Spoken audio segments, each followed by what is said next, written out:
Kampo ni Rita Daniela nag-react sa counter-affidavit ni Archie Alemania. Itinuturing ng legal na kampo ni Rita Daniela na isang mahalagang kumpirmasyon ang ilang bahagi ng counter-affidavit na isinumiti ni Archie Alemania kaugnay ng kasong acts of lasciviousness na isinampa laban sa aktor. Sa isang pahayag mula kay Attorney Maggie Abraham Garduc, ang abogado ni Rita binigyang diin na inamin ni Alemania ang paggamit ng mga salitang mahahalay at ang hindi kanais-nais na paghawak kay Rita habang sila ay magkasama sa sasakyan.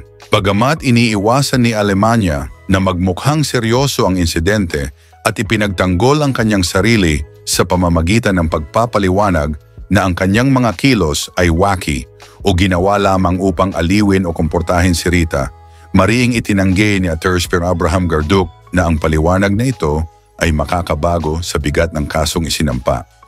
Ayon sa abogado, he also said in his counter-affidavit that when Rita got out of his vehicle, she was very angry.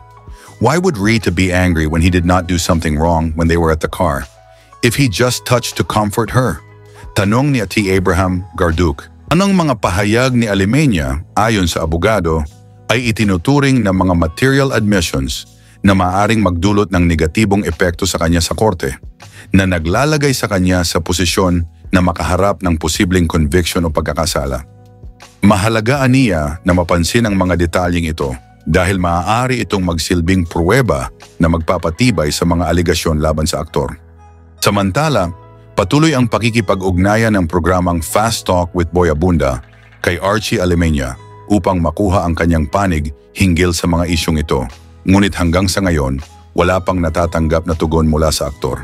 Sa kabila nito, nakatakdang magsumite ng sagot si Rita Daniela sa counter-affidavit ni Alemania sa darating na Disyembre 17 upang ipagpatuloy ang proseso ng legal na paglutas ng kaso.